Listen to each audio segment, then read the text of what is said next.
Yeah. I know you couldn't resist. You came on back to another episode of D-Man K Sports Podcast. Drop that beat. You on the keys for this shit now.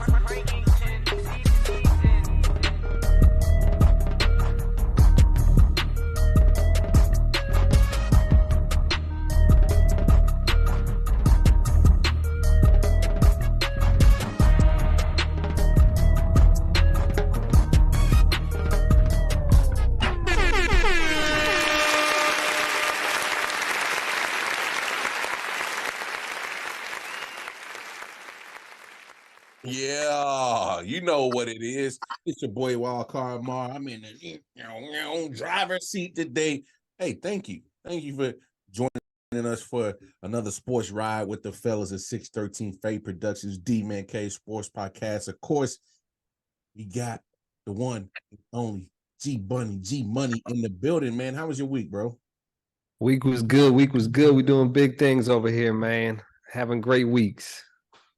That's what's up. And of course, we got the one and only Mike P in the building. How was your week, bro? Hey, man. Yeah, it's been pretty good. Chilling for the most part. That's what's up. And as you can tell, we got a replacement for the week. Sorry, Double J, but it's okay. It's your anniversary. And it's okay. We understand why you couldn't be with us today. But here to take the spot, we got one and only Coach Berger of DMV Prime 8 and Under. What's happening, man? How was your week, bro? What's good, fellas? Good week. Rolling into a good weekend. Hey, I like the sound of that.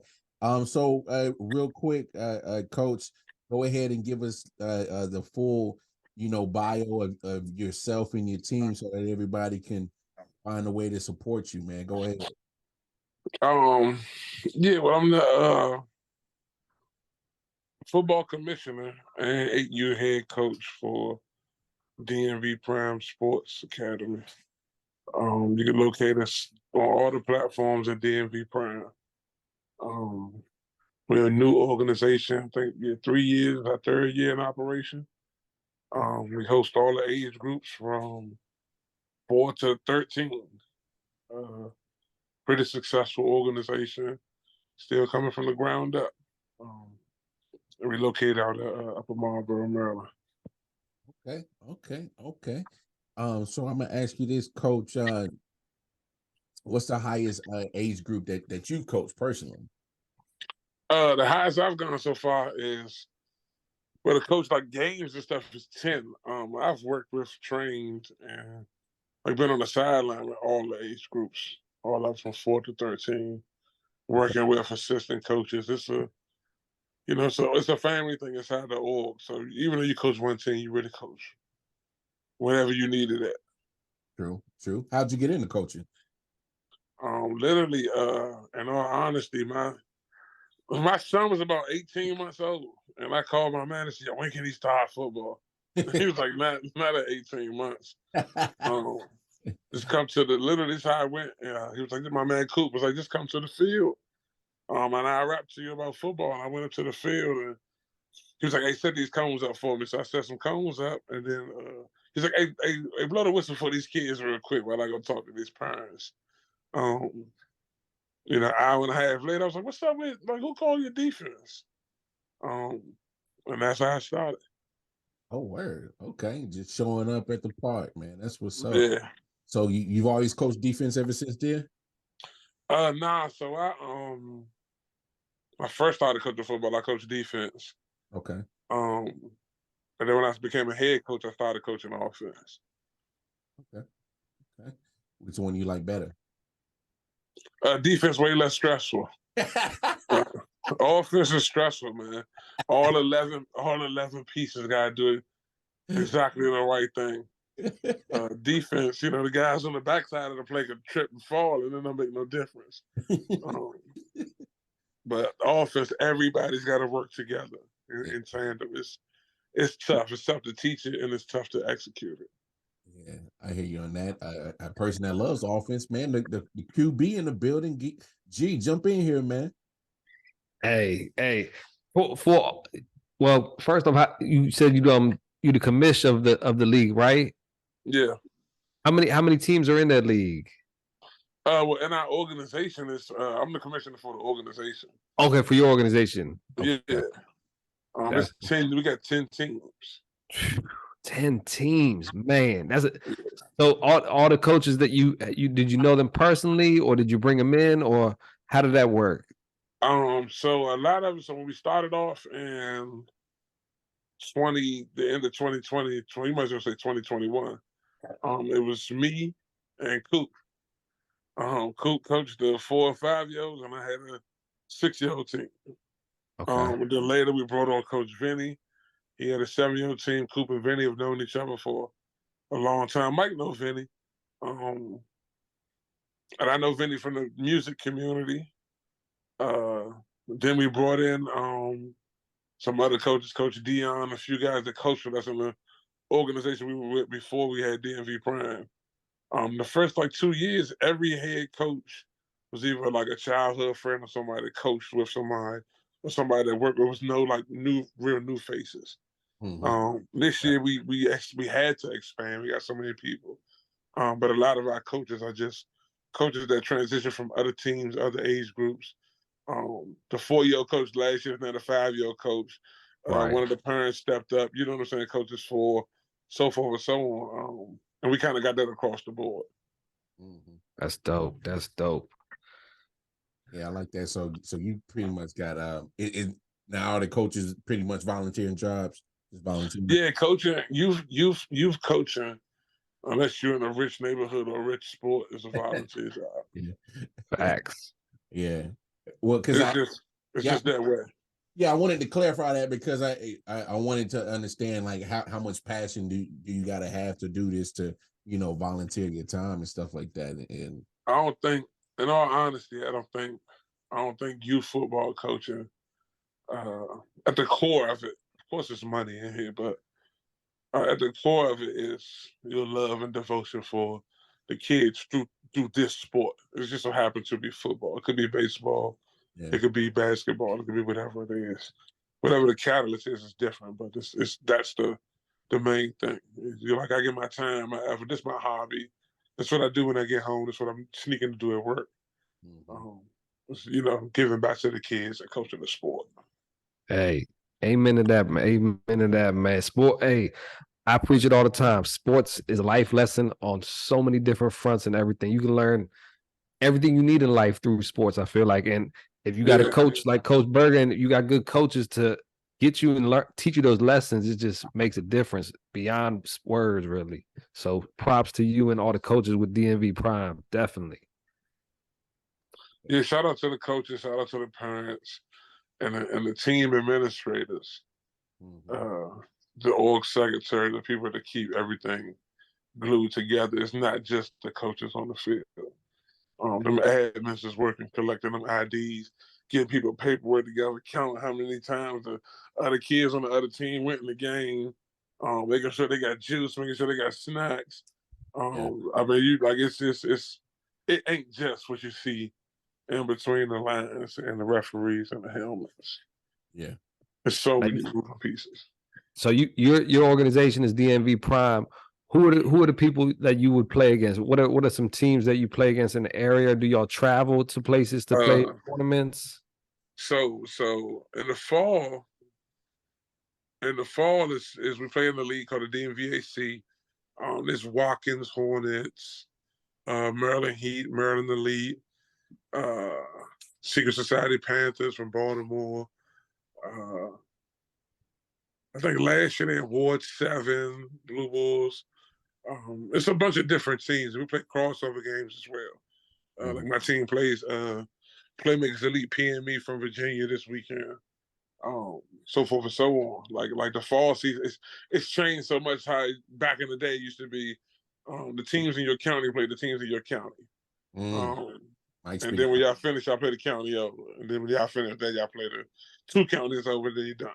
But now it's not. Everybody's pretty much playing everybody and trying to make a run to play a national tournament in Florida towards the end of the year. And the spring has changed. There's so much football now. Like we've already traveled. We traveled to Charlotte, I think in the beginning of July, to go down there and play some football. I played a team from Tennessee down there. So football is getting to be like AAU basketball. People are wanting to travel and move around. How much do you think that it affects the game? It affects it a lot. The first thing is football. Football, you can't just pack it up in a van and take it 2 states over. It's a lot of moving pieces. You're talking about 20 kids, 40 parents, 10 staff members, a hotel stay, getting everybody there, feeding football players. Them missing school. The national tournament is in December. It's a whole week. Kids miss school for 4 to 5 days. It's a lot. It's a lot that moves in it. But taking the kids out of town, also for some kids, it's an experience they'll never get outside of the sport. Not for all. The kids in the suburbs, they travel. But there's some kids that ain't traveling. There's some kids that they going to Florida to play football. Other than that, they ain't going. They're going to North Carolina to play football. Other than that, they're not going to go see North Carolina. They're not going to get out of their neighborhood. So it's an opportunity. It's a gift and a curse. Yeah. It's both sides of the coin, in all honesty. So, Mike T, jump in here, bro. Hey man, I just wanted to jump in. So I met Coach Berger from my past life in Go-Go. We had a show out in Mo County, and y'all already know who I am on Mo County. This was like the beginning of who I became, and we played, and he heard us play. I didn't know he heard us play, but I've heard it. I had CDs of his. I went to the local shop to get CDs of his, and I was a fan of his band. And he comes up to me, he was like, "Hey, good show, little man. I'm going to show you how to rock." So that was my intro to him. So we've been cool since then. Like not even through Go-Go, we just talk about whatever. So it's dope to see him in his lane. I want to ask, what made y'all decide to? Because again, we've had this conversation on the show about neighborhoods being removed from the football. Like we were talking about it with Coach Urso, and we had like growing up for our age group, we had neighborhood football. So what made y'all make this conglomerate of DMV Prime? Like what made y'all do this? So I read this story is funny. So in 2016, when I started coaching with Coop, we was at the Bowie Broncos. The Bowie Broncos was a really good organization. They had some years under their belt. But when we came, it was the transition of generations too. Me and Coop came in like, yeah, we got to put this on the internet. We need people to see it. And we kind of took it and moved it and brought coaches and brought teams. There was a few teams that was birthed from where we had started over there in the Broncos. So the COVID year happened. 2020 was vicious for football because certain counties was like no practice, no games. They weren't giving out field permits. Y'all can do what y'all want to do, but we're not going to permit it. So literally, coaches and teams was like sneaking practicing. Whoever, you got 20 kids that want to play football, we got some uniforms and some equipment. They'll meet us in the back of this school. We're going to rent the lights from one of them construction sites and crank them up, put some gas in it, crank it up, and let's play football. And that year, the Broncos like, yeah, we're not doing no more football. They hit us. They sent the email on December. That was a Friday. They sent that email. I said, yeah, we're not doing no more football. And Coop called me on Monday and said, hey, bro, we starting the org. What's up? I was like, man, I'm not starting no org. You know how much work that is? We're not about to do that, bro. I just want to, like, big man, I just want my son to play football. He's like, well, how else is going to happen? And that was Monday. Like, maybe 2 weeks later, he was like, yo, I got the 501c3, your name on it. Let's roll. A month after that, I had a team. That's That's how it dope. started. And when there's a will, there's a way. Yep. Yeah, we grew it from that phone conversation. We grew it from just having 20 kids on my team and maybe 10 kids on his to, I think right now we got about 265 football players. Mm, That's awesome. That is amazing. that's dope. And if you haven't checked out their website, they got pictures, they got video. I love the color combo out there too, man. Y'all got some dope Yeah, uniforms. shout out to that was Coach Vinny, man. We had a meeting, we had a Zoom meeting. It was like, we're gonna name the org. Somebody said DMV, and then I had said Prime, and then Vinny was like, yo, what's up with the South Beach colors? And we threw the South Beach colors in, and you know, once you throw something on Photoshop, you start getting different color blends, and now we got this like 5-color exchange for uniforms. It's vicious. Everyone just had the traditional 3 colors, two colors and a white. You know what I'm saying? We got white, we got teal, we got pink, purple, blue. It's a bunch of stuff in the uniforms. Yeah, that's definitely tight. That's what's up. That's what's up. Hey, speaking of, so I can't lie, man. We got our own drip coach over here, man. What you think about they drip, bro? Hey man, I think they got some dope drip, man. I've been paying attention to them because, like you said, I know a couple of people that coach for them, and I know people that's a couple of people that's involved with them. So I think they got some dope colors. I like how they utilize the black. The black is very prominent, so I like how they use the black. But I definitely like their colors. You definitely took the question out of my head that I was going to ask. How did y'all get to DMV Prime? Because I was going to ask that question. But I think what I want to ask now is, how do you guys feel about the impact that y'all are doing with the community and with the kids, and how does it impact you as well? Like, how does that make you feel? I was going to steal G Money question, but I already know he's going to ask later, so I'm not going to steal it. But how do you guys feel like you're doing with the community? We always ask all the coaches that. So, how do you feel as though you impact that? Well, I'll tell you this. Recently on my team, I just gained 5 kids.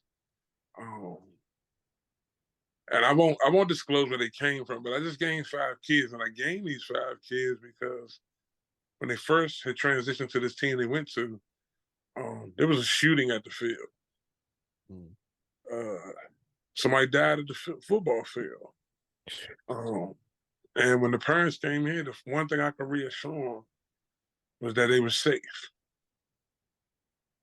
That regardless of the opportunity you're looking for, we got a good football opportunity, but the kid's safe. Nothing that happened before gonna happen here. We're in a safe location. We're safe people. It's well guarded, and just the community and vibe is just different here. And that spoke volume to me, to be able to provide a safe haven for those 260 kids, double that as parents, double that as siblings. You know, we talking about on a Saturday, 1,000 to 1,200 people having somewhere safe to be from 8 o'clock in the morning to 8 o'clock at night with nothing to worry about. And it's football, and it's food, and it's family, and it's fun. So that's when you talk about community, that's the big thing for me, man, is we've been able to provide that, and not just talk about it, and not just say, yo, I want to do something, but like we're actually doing it. Mm-hmm. I know you personally. That's why I asked the question, because I know you personally, and I always tell y'all, my friends out there, if I got a spotlight, then we got a spotlight. So I know that how much that we've had, like you said, COVID. You know, I was going through COVID, so we've had those conversations about community. So it's big that you say that, man. And I just want to let you know from the bottom of my heart, man. I'm proud of you, dog. Like I appreciate it. Thank you, dog. Like, thank you. It means a lot for us. G Money does it every single day as well. Like, it means a lot for us to do that, to men to give back. You know what I'm saying? Yeah, bro. That's the one thing. That's the one realm that I know exists where men are dominating and making this happen, just as much as there are women who participate in it. But this for me, I see us as men in this realm leading young boys and teaching them how to be men through a tool we just call football. Again, it could have been any catalyst. It could have been a STEM program. But it's us when I look around, the coaches, the dads, the dudes on the chain. It's us. I see us. And not to discredit nobody else, but it's just the light is that we're not available and we're not present, and it ain't true. At least not in this realm, it's not. I know that it's not, bro. And it ain't just on this level, bro. We literally watch Prime and his son. We watch a dad and his son do this on a collegiate level, the way it's supposed to have been done. So yeah, both of his sons. Follow up on that, like positive role model, positive influence. I ask this to all the coaches here. How do you go about talking to your players about sportsmanship, and how do you feel about it personally, as especially since like we talked to the high school coaches? For younger coaches, I feel it's even more important to get that embedded in the kids, just the respect to each other type thing. How do you go about that, especially with the younger kids? Hey, bro. Oh man, so sportsmanship. It's two levels to it. It's what you tell them and it's what they see. I've never taught my kids a touchdown dance, but they know them. I ain't never been out there like this. What you do when you score. But they know it because they see it. Yeah. There's a thin line between celebrating and being an asshole. Celebrate, bro, but hand the ball back to the ref. Line up. I always try to teach them, like we don't have time to brag about it. The sportsmanship is in you handing that ball back to the ref and get back to the huddle to line up for another play. That's just what it is. But it's also like this sports, bro. And our animalistic behavior say when we dominate, we should celebrate. So it's a thin line between the two, between teaching sportsmanship and teaching your kids and their natural behaviors. When it comes to sportsmanship, it's tough to win and not say nothing. Yeah. They talk that cold cash shit, man. Nah, I love it. I love it. So, just about any team, you want to build culture, obviously be part of the community. Some of them got their little sayings, got their things that little mottos. So y'all kind of got this motto of YGN. What that stands for, Coach? Oh man, you get nothing. Elaborate on that for us, man. Last year it was literally a chant we would say on defense. After we make a tackle, you tackle them in the backfield. I yell out, "You gets," or the coach yell out, "You gets," and the whole team say nothing. And we took that and ran with it. We thought it'd be branding, a good branding, to make it, our slogan. And that's how we approach it on the football field. We're not giving nothing. If you want something on the field, you got to take it. Because you get nothing. So that's what the YGN came from. Hey, I'm gonna need some merch with that, Coach. I need some merch with that. Yeah, I got you. The logo on the gram, if y'all want to see it, it's dope. We're gonna redo it though in another year or so. Yeah, you just let me know who cash app I got to hit. I need some of that merch with that YGN on there, baby. I got you. Say less. Jump in here, Mike T. Hey, so I wanted to give props because we actually have two coaches on the show, and we don't give him enough acknowledgement for his coaching as well, G Money. I want to kind of ask both of y'all this question, actually. Y'all both have coached kids. G Money, you coach high school. I believe you coach lower than that. I'm not sure. Yeah. But I know Coach Berg is coaching younger kids.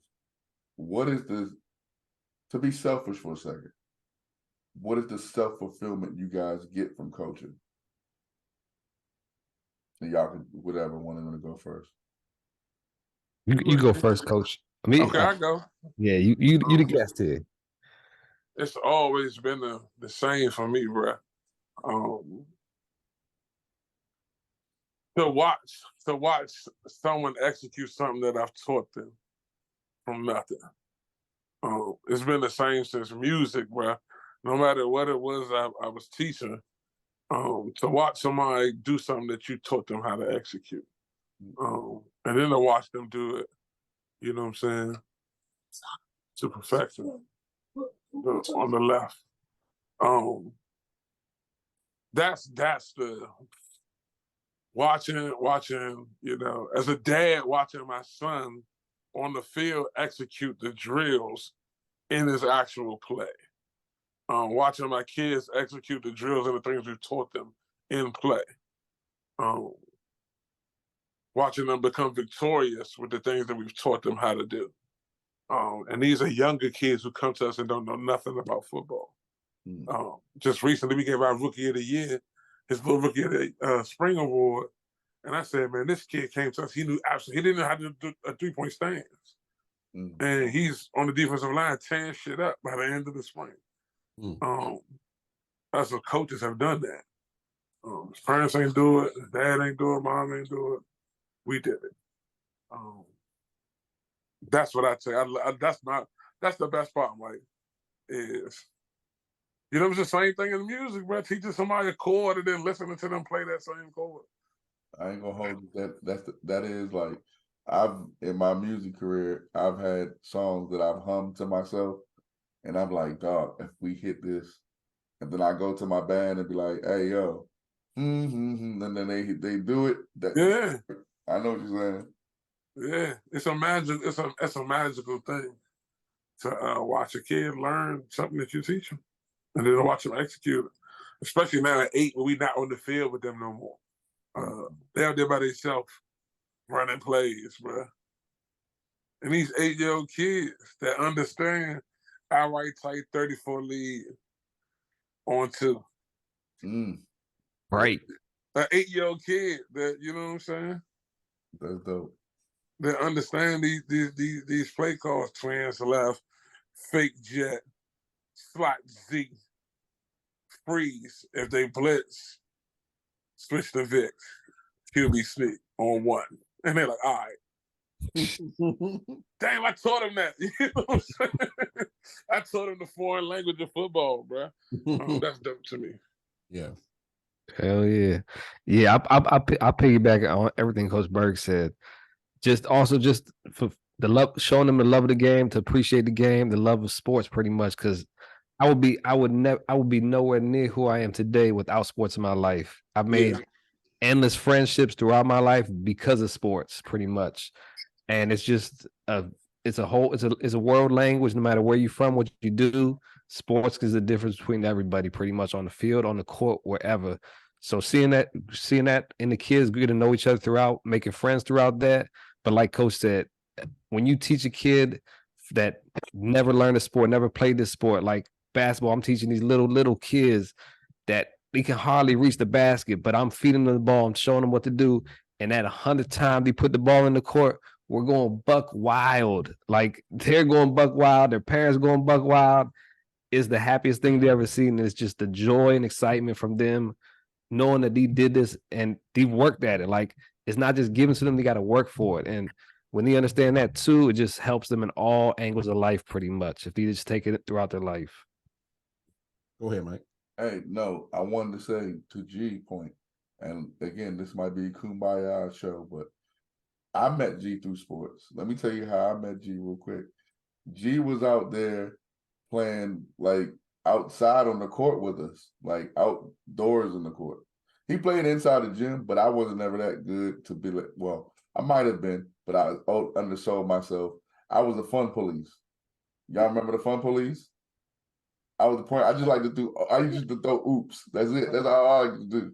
Like, you know what I'm saying? So, but G was y'all like a hooper. So to G's point, I met G through sports, and here we are. Yeah. I mean, hey, the other thing is my number one, bro, was the first time I'm leaving the field, and the kid said, "All right, coach, I holler at you, coach." Like, damn, somebody know me as that. Somebody, you know what I'm saying? And the first time I walked past kids that I didn't directly coach, and they're like, "What's up, Coach Brandon?" Yeah. I'm like, "Damn, the kids, bro. The kids know who you are. They respect what you do, and they respect leadership. They see it, whether you tell them to or not. They see it. They know who in charge. You know what I'm saying? And it's positive. Yeah. Yeah. Up, man. Let me ask you this, Coach. I've obviously been able to get a good amount of kids to be part of your program, but how hard is it to convince parents that, hey, man, hey, trust me with your kid to learn this sport and play this sport, and I'll return you something that's going to give you, something to be proud of. How hard is it to convince these parents to, lend you their son? It's not hard, bro, at all. Because people seek out football just as much as football seek people out. When you see him in the mall or in the store, your son play ball. Man, we was looking for a team. He was just talking about this the other day. And of course, you weed out, and this is in all aspects of life. Somebody wanted to be an astronaut when they was a kid, so they found out they had to go to the Air Force, fly a plane, so forth and so on. Then it's like, you know what? I'm gonna switch it up. I don't want to do that no more. And so that happens in all sports and all aspects of life, bro. So a lot of kids want to play football. They want to score a touchdown. They want to have the glory. They want to see what they see on TV. Then when they get out there, they're like, this a lot. I didn't know all this was happening. But convincing a parent ain't the thing. Convincing the parent that your kid is going to be in safe hands, the proof's kind of in the pudding, bro. When they show up, is what you present to them, how you look when you practice, how you talk to the kids, and then the history of your team and your organization. If you think about it, some of the youth organizations had names. Watkins Hornets had a name. This is a good organization with good people from the top to the bottom. White Oak was a really good organization for years, still is. And they talk about it. They say, if your kid play for White Oak, he in good hands. It didn't even matter the coach. It was just White Oak. Reputation. So it's reputation. Not what you just said, bro. Thank you. Yeah. I had to shout y'all out on that side. But it's that's what it is, bro. It's and once you be around the kids, it's the next level, like trusting you out of town and shit like that. But the parents be right there, bro, especially at the younger age. Yeah. You gotta remember that too. 6, 7, 8, 9, the parents right there. Yeah. You can't yell at the kid without the parent opening their eyebrows raising. 10, 11, 12, they tired, they in the car. Y'all gonna send them out of town. Go ahead. I don't even want to pay you to go. I don't want to go. Follow up with that parents being right there. Parents, like, where's that line that I guess you draw to have parents there and stuff, or do you have parents that have crossed the line in the past type thing, and how do you handle that as a coach? Because it's a big thing nowadays in sports, I feel like, because sometimes kids can play, but it's the parents that cause their kids maybe not to be on teams sometimes almost. Man, I got a saying, bro, the worst part of youth sports is the adults. So like you practice restraint. There's bleachers, there's ropes at games. My parents aren't allowed to cross the white line in practice. And then I practice the opposite side of the field where they sitting at, you know what I'm saying? I'm 50 yards away from them anyway. But the parents, man, it's in all honesty, most of the parents are cool. Most of the parents are working with you. They're picking their kids up, dropping them off. They working with you. They trying to do the best they can do. Yeah. But then you do got parents that's in your ear. My kid should be a running back. My kid should be the quarterback. My kid should get the ball. My kid this, my kid that. It's something you just learn to live with. It's something you learn to tune out. Yeah, just part of it. And what's best for the team is what's going to happen. Yeah. And at the end of the day, you try not to hold on to parents that like that. If you wanted to leave, you wanted to go, or you weren't satisfied, cool. Because it's hard to keep people that don't want to get kept. Just like we talked about earlier about somebody wanting to be traded. If a person ain't happy, they should go. There's so many. Not like back in the day where you just had to play your neighborhood team. There's so many options for youth sports now. One team ain't stopping you from being happy. It does disrupt your kids' ability to be on the team, to fight through adversity, to learn to cope, to learn to, come to consistent decisions with other kids and parents, to work for the team and not for you. But at the same token, what parent ain't gonna do the best for what they think is for their kid? Yeah. I dig it. Hey, G, go ahead and follow up with a couple more questions real quick. So I know one of the big things nowadays is sports safety kind of thing. What's your response to parents that feel that tackle football is too dangerous for their younger children kind of thing?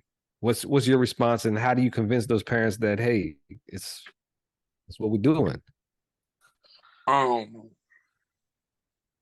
Man, the tackle football is a dangerous thing. Again, just like we're recruiting, parents that are looking for football know what's up. And it's really common sense when you really think about it. The more protective equipment you see, the more dangerous this shit is. Kids, they're not worried about it at basketball because there ain't no protective. There's no helmet. There's no padding. There's no. So they're like, nah, nothing can happen. You can pull all muscles, all kinds of muscles, damage. Look at basketball players, damaged knees, damaged feet, so forth and so on. Every sport has something to it. Mm-hmm. We were just talking about a pitcher earlier with a UCL tear.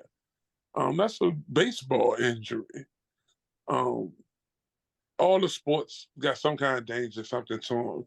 But if we're gonna play a sport, I'd rather play a sport where I get to wear protective equipment. I get to wear a helmet and shoulder pads and thigh pads to protect my body, versus me just being out there. Soccer players get concussions. Baseball players get concussions. It's not foreign.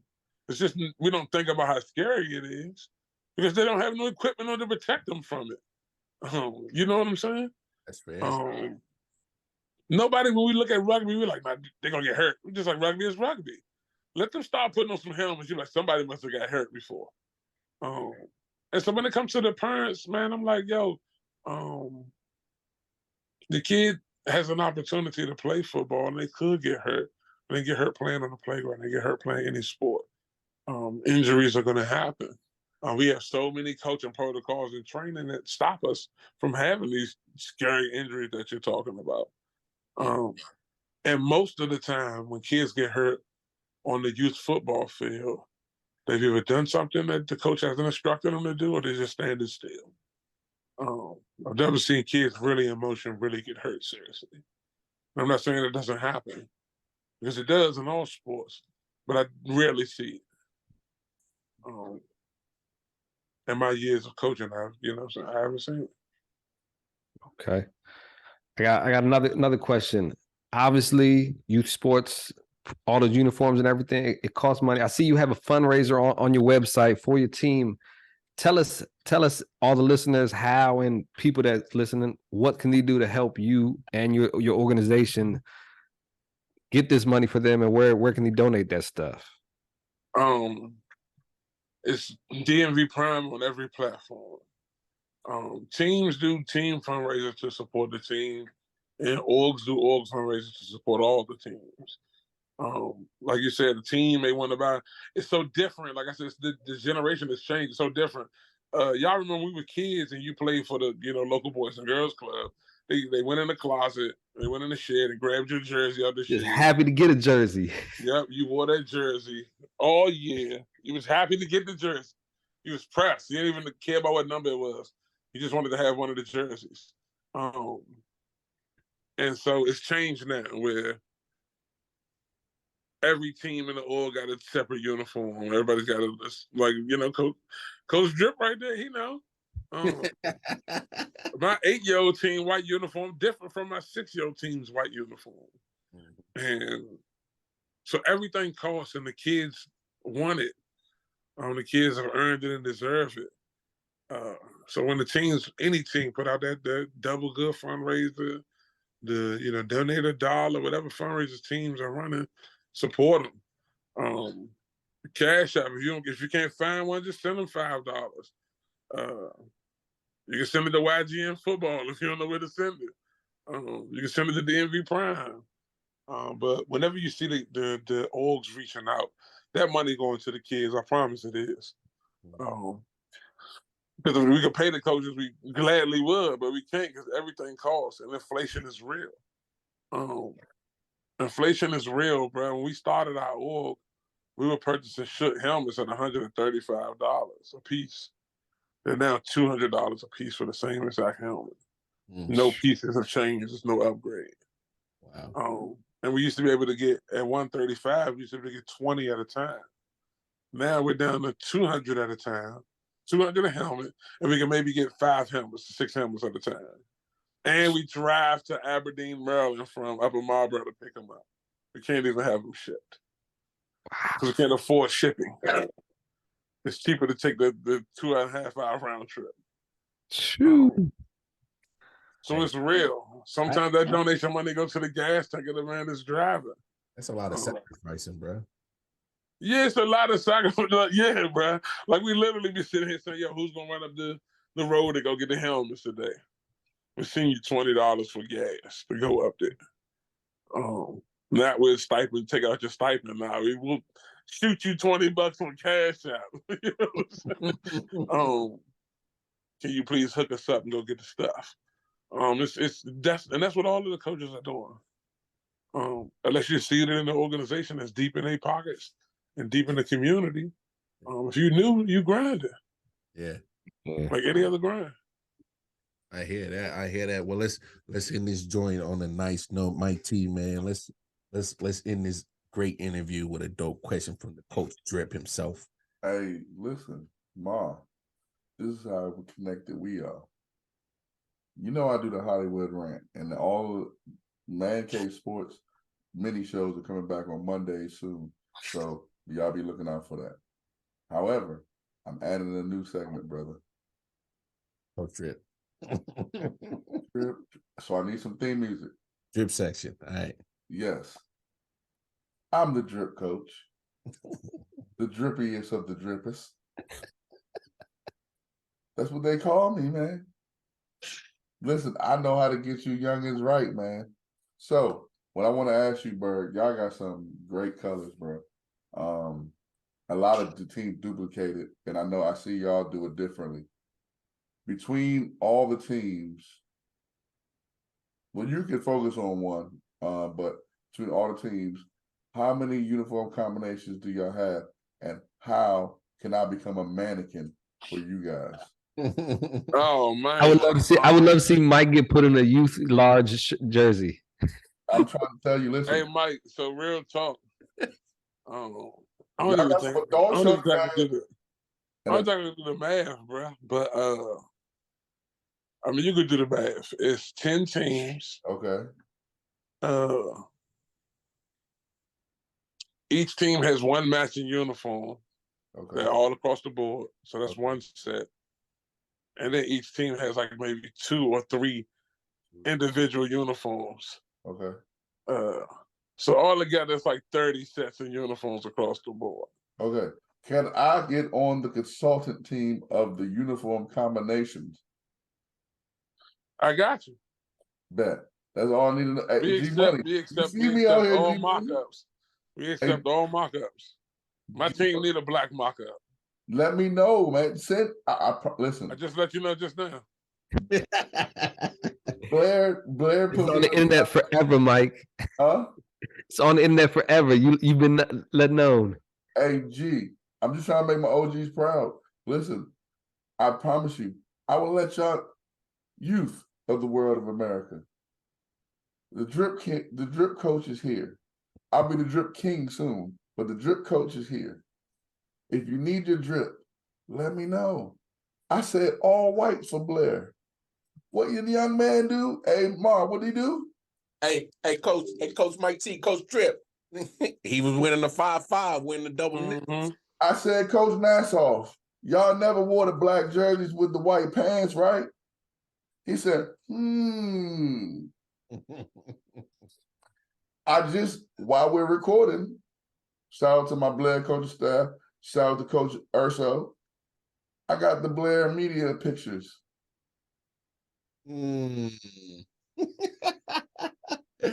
Hey, just in case I didn't know this. Hey, I'm dripping. dripping. Yeah, but Mike, just send me the mock-up, man. Listen, But it gotta say Prime across the chest. oh, you want me to design them? Yeah. Oh, no, you done messed up. You done messed up. Hey, Mike, he gave you full reign. Listen, we all tell all the coaches, and I kind of put a big expectation on my guys. But this is how big we want to grow 613. When we get to where we get, y'all will get pink helmets, fuchsia helmets, black helmets, red helmets. Hey, I know red is not one of y'all colors. Hey, Mike, I want the color change helmet, bro. Hey, when we get the bread, Jump is like black, purple, hey, green. listen, if you want the color change the helmet, when we with the black face mask, dog. When we get rich, that should be cold. When we get rich, if you want the color changing mouthpieces, we got you. Nah, them kids lose them. The trick is about the trick to the mouthpieces. Don't go buy the $20 extra fit jump. Go buy the bag of them when it's like 15 of them for 20. They never lose that one jump. Hey, Mar. It's unchewable. I got something for him. Yeah. The 613 Faye Network. We don't care about none of that. When we get a lot of money, we give it back to those that gave back to us from the beginning.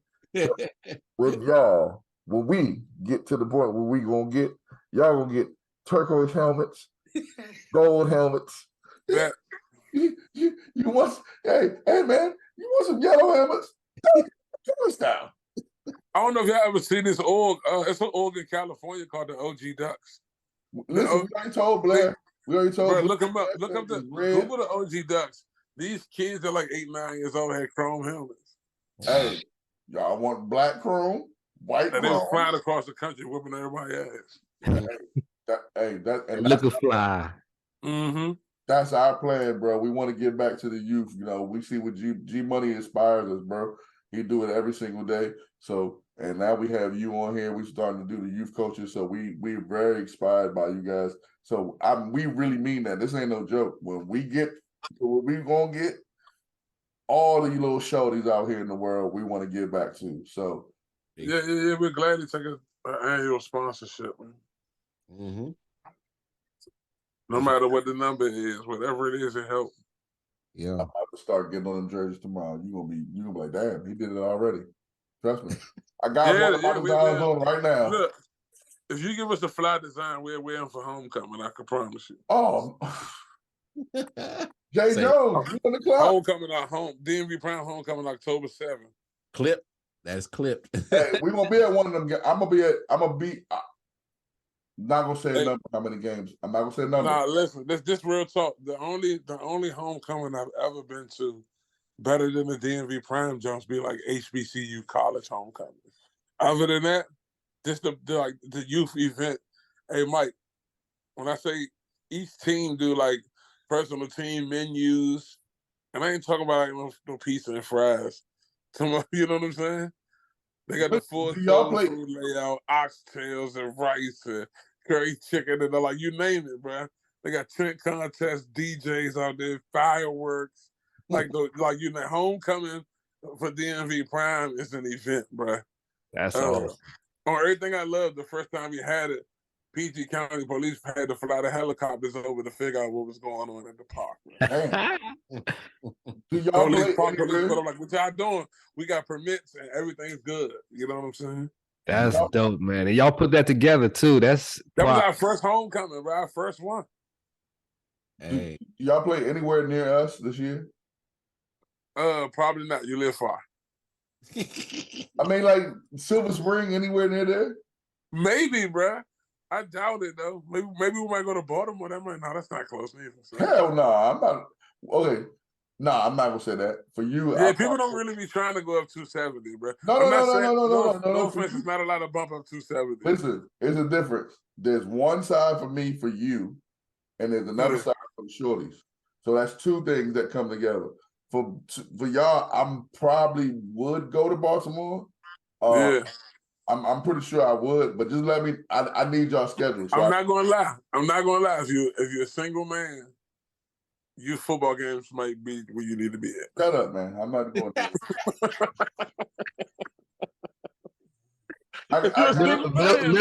Milf Hunter out here. I got me a nice little booth, and then like she says, run them numbers up. So yeah. Yeah, all right, bet. So no games for you. Yeah, I'm coming. No. We launched 613 Sports this fall, so we're doing a lot more of these interviews with coaches and things of that nature. So I'm definitely gonna be at some games. So just let me know y'all schedule, and I can see what I can finagle out because I know Blair. That's a bet. And high school sports is usually Fridays. I know y'all probably got y'all on Saturdays. It's Saturdays, yeah. Right. Be outside all Saturday for the rest of the year. That's what's up. So, Coach, man, go ahead again. Drop all them socials for everybody so they make sure they follow you and we can support you, bro. The big dog is always at DMV Prime on all the platforms: TikTok, Instagram, Facebook. Just type in DMV Prime, it'll pop up. My team is YGN Football. You get nothing. Just type in DMV Prime 8U or YGN, even while we pop up. Y'all can follow me real easy, Coach Burger, on the gram. That's that. Yeah, you know what it is. Hey, G Money, tell them where they can find you at. Hey, I'm on Twitter at G Money Caveman. Follow me out there. Of course, and you can always find me, KC Wildcard Mom, on the Twitter, Wildcard Mom, Facebook and Instagram. If you can't find me here with my fellas at 613 Faye Productions, D-Man K Sports Podcast, IW Sports Network, you know what it is. Mike T, tell them when they can find you and shut the door on them, man. Hey, man, listen, I'm about to change all my stuff tonight to Drip Coach. I promise you, all my stuff tonight to Drip Coach. But for right now, if it hasn't changed by the time this airs, Mike T 304 on Twitter. Everybody love Mike T on Instagram. Michael Turner on Facebook. 613 Faye. You know what it is. We out here, man. You got to switch it to Drip Coach. Also, Saturdays, you got to check G Money. Not G Money. He don't be on there. But you can check Wildcard Mar and my man Jae Jones on Twitter Spaces, Saturdays and Sundays. Yeah. Facts coming back September 15th. All black women cast. That's dope. We keep doing it. Season 6 of In the Four Corners of Wrestling podcast is coming up. The Cranked Out Go-Go Happy Hour is coming back up in September, late September, October. So you know what it is, man. 613 Faye, we out here. Shutting the door on them, and we out. Peace.